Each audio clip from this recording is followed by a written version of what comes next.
उर्दू खबर के मुअज़्ज़िज़ दोस्तों, मैं हूं माजिद मलिक और आप तमाम देखने और सुनने वालों को अस्सलाम वालेकुम। नाज़रीन ग्रामी, इमाम मादी ऐसी शख्सियत हैं जो आखिर वक्त में आएंगे और लोगों को जुल्म सितम से निजात दिलाएंगे। कई अहादीस से हमें इमाम मादी अलैहिस्सलाम के बारे में पता चलता है। जब जमीन जुल्म ज़्यादती से भर जाएगी तो उस वक्त अल्लाह ताला इमाम मादी को भेजेंगे जो जमीन को अदल इंसाफ से भर देंगे।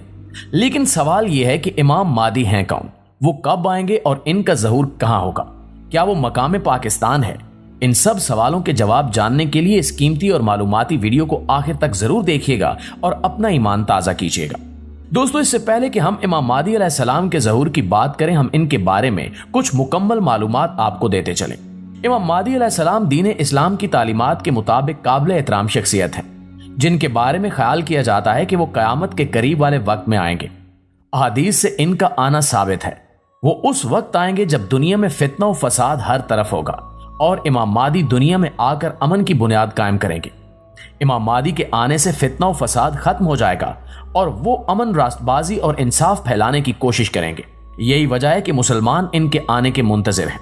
नाज़रीन ग्रामी, पूरी इंसानी तारीख में बहुत से अफराद और तहरीकों ने इमाम मादी अलैहिस्सलाम होने का दावा किया, जिससे लोगों के दरमियान शकूक व शुबहात पैदा हुए। लेकिन मोमिनीन हकीकी मादी के इंतजार में हैं, जिनके ज़हूर के साथ अहम निशानियां और वाक़यात होंगे। लेकिन यहां सवाल यह भी है कि हमें कैसे पता चलेगा कि कौन इमाम मादी है। जब भी किसी भी शख्स के ज़हूर की पेशगोई की जाती है तो इससे मुतल्लिक कुछ मालूमात पहले से मौजूद होती हैं। जिस तरह हजरत मोहम्मद सल्लल्लाहु अलैहि वसल्लम के ज़हूर से पहले यह आलम था कि अहले किताब जानते थे कि एक आखिरी नबी आएगा जो सदका तो कबूल नहीं करेगा लेकिन हदिया कबूल कर लेगा। अरब के लोगों ने हजरत मोहम्मद सल्लल्लाहु अलैहि वसल्लम के बारे में यह बात सुन रखी थी कि वो आखिरी नबी के तौर पर आएंगे। एक दिन हजरत मोहम्मद सल्लल्लाहु अलैहि वसल्लम अपने सहाबा कराम के साथ बैठे हुए थे कि एक शख्स ने आकर उन्हें कुछ खजूरें पेश की और कहा कि यह सदका है। हजरत मोहम्मद सल्लल्लाहु अलैहि वसल्लम ने अपने असहाब को खिलाई मगर खुद नहीं खाई। वहां हजरत सलमान फारसी रजी अल्लाह ताला अन्हु भी मौजूद थे और उन्होंने लिखा था कि हजरत मोहम्मद सल्लल्लाहु अलैहि वसल्लम हदिया कबूल करेंगे। उन्होंने कुछ खजूरें आपकी खिदमत में पेश की और कहा कि यह हदिया है, तो आप सल्लल्लाहु अलैहि वसल्लम ने वो खजूरें खुद भी खाईं और अपने असहाब को भी खिलाईं।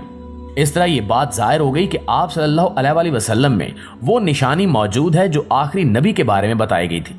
बिल्कुल इसी तरह इमाम मादी के बारे में भी हमें निशानियां बताई गई हैं कि इनका नाम क्या होगा, इनके वालिद का नाम क्या होगा और वो किस वक्त आएंगे, जिससे हम इनके ज़हूर का अंदाजा लगा सकते हैं। सनन अबू दाऊद की हदीस है कि अगर दुनिया के खत्म होने में सिर्फ एक दिन बाकी रह जाए तो अल्लाह ताला मेरे खानदान में से एक आदमी भेजेगा जो जमीन को अदलो इंसाफ से भर देगा, जैसा कि पहले जुल्म से भरी हुई थी।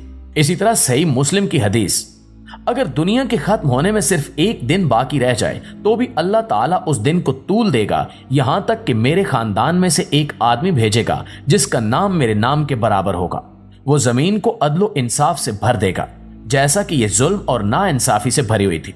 नाज़रीन ग्रामी, यहां इमाम मादी अलैहिस्सलाम की तरफ इशारा है। इनके मुताबिक वो उस वक्त आएंगे जब फितना और फसाद का दौर होगा। आजकल फितना और फसाद अपने पूरे अरूज पर है, हर तरफ जुल्म आम है। फलस्तीनियों और कश्मीरियों का हाल देखें तो ये अंदाजा लगाना मुश्किल नहीं है कि जुल्म किस कदर फैल चुका है। अरब फलस्तीन का साथ देने की बजाय इसराइल से इल्हाक के ख्वाह हैं। गुनाह बहुत आम हो चुके हैं, नेकी पर चलना बहुत मुश्किल हो चुका है। हो सकता है कि इमाम मादी अलैहिस्सलाम का ज़हूर हो चुका हो या होने वाला हो। कुछ उलमा, जिनमें मरहूम डॉक्टर असरार भी शामिल हैं, ये कहते हैं कि मुमकिन है कि इमाम मादी अलैहिस्सलाम की पैदाइश हो चुकी हो। मसनद अहमद की हदीस के मुताबिक मादी मेरी नस्ल से हैं, फातिमा की औलाद में से हैं। इस तरह सनन इब्ने माजा की हदीस के मुताबिक मादी मेरे शजरे नसब से है। इसकी पेशानी कुशादा और नाक ऊंची है। वो जमीन को अदलो इंसाफ से भर देगा जिस तरह वो जुल्म और नाइंसाफी से भरी हुई थी, और वो 7 साल हुकूमत करेगा। नाज़रीन ग्रामी, इन अहादीस से इमाम मादी अलैहिस्सलाम के बारे में कुछ अहम बातें पता चलती हैं।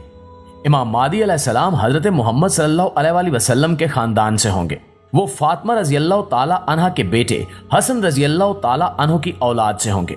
इनका इखलाक हजरत मोहम्मद मुस्तफ़ा सल्लल्लाहु अलैहि वसल्लम के इखलाक जैसा होगा, और जब वो जुल्म के खिलाफ जंग करेंगे और इनकी हुकूमत कायम होगी तो 7 साल तक इनकी हुकूमत रहेगी। इनका नाम हजरत मोहम्मद सल्लल्लाहु अलैहि वसल्लम के नाम जैसा होगा और इनके वालिद का नाम भी हमारे आखिरी नबी हजरत मोहम्मद मुस्तफ़ा सल्लल्लाहु अलैहि वसल्लम के वालिद के नाम जैसा होगा। यानी कि इमाम मादी अलैहिस्सलाम का नाम मोहम्मद और इनके वालिद का नाम अब्दुल्ला होगा। लेकिन यह भी मुमकिन है कि इनका नाम हजरत मोहम्मद सल्लल्लाहु अलैहि वसल्लम के दूसरे नामों पर हो, जैसा कि अहमद या कासिम वगैरह। लेकिन गालिब गुमान यही है कि वो मोहम्मद नाम के होंगे। दोस्तों, अब बात करते हैं कि इनका ताल्लुक किस इलाके से होगा। अबू दाऊद की हदीस है, रसूलुल्लाह सल्लल्लाहु अलैहि वसल्लम ने फरमाया कि मादी अहले मदीना में से होंगे और वो मक्का की तरफ भागेंगे। लोग इनके पास आएंगे और इनसे गोशा यानी स्याह पत्थर और मकाम इब्राहिम के दरमियान बैत करेंगे। इसी तरह एक और हदीस से हमें पता चलता है कि किसी बादशाह की वफात के बाद उसके 3 बेटों में झगड़ा होगा तो मशरिक से स्याह झंडे चलेंगे, यानी एक लश्कर चलेगा जो इनका ऐसा मुकाबला करेगा जो पहले कभी ना किया गया होगा। इस लश्कर के बारे में हजरत मोहम्मद सल्लल्लाहु अलैहि वसल्लम ने फरमाया कि अगर तुम्हें बर्फ पर चलकर भी जाना पड़े तो जाओ और इनकी बैत करो, क्योंकि इनके दरमियान इमाम मादी होंगे। दोस्तों, अहादीस में इमाम मादी अलैहिस्सलाम के बारे में यह जरूर बताया गया है कि वो अहले मदीना से होंगे, लेकिन इस बारे में कोई रिवायत नहीं मिलती कि वो मदीना में पैदा होंगे और वहीं के रहने वाले होंगे। अगर हम दुनिया का नक्शा देखें तो सऊदी अरब के मशरिक में पाकिस्तान है और हदीस में वाज़ेह तौर पर बताया गया है कि मशरिक की तरफ से इमाम मादी अलैहिस्सलाम के लश्कर चलेंगे। मुख्तलिफ अहादीस और निशानियों पर गौर करें तो ये बात पता चलती है कि इमाम मादी अलैहिस्सलाम का लश्कर पाकिस्तान से चलेगा। बहुत हद तक मुमकिन है कि हजरत इमाम मादी अलैहिस्सलाम पाकिस्तान से ही होंगे।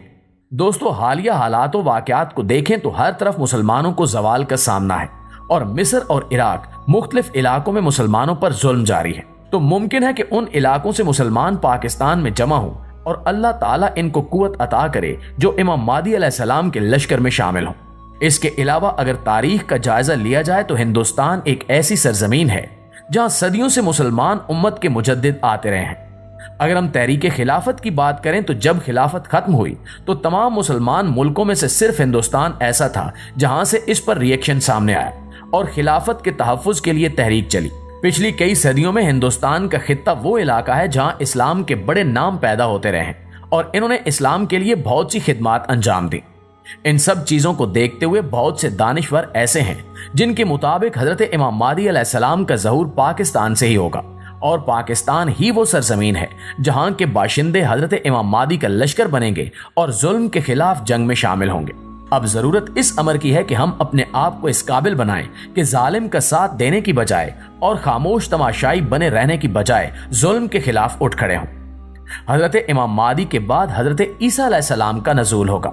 ईसा अलैहिस्सलाम जिनको अल्लाह ताला ने जिंदा उठा लिया था, इन्हें वापस दुनिया में भेजा जाएगा और वो दज्जाल को कत्ल करेंगे। लेकिन याद रहे कि हजरत ईसा अलैहिस्सलाम के आने तक तमाम मुसलमान इनके इंतजार में हाथ पर हाथ धरे बैठे नहीं रहेंगे, बल्कि इनसे पहले मुसलमान हजरत इमाम मादी की क़यादत में जुल्म के खिलाफ जिहाद करेंगे। इसलिए जरूरी है कि आज हम भी इमाम मादी अलैहिस्सलाम के मुंतज़िर रहने की बजाय अभी से जुल्म के खिलाफ उठ खड़े हों। अल्लाह हमारा हामी और नासिर हो। आमीन सुमा आमीन।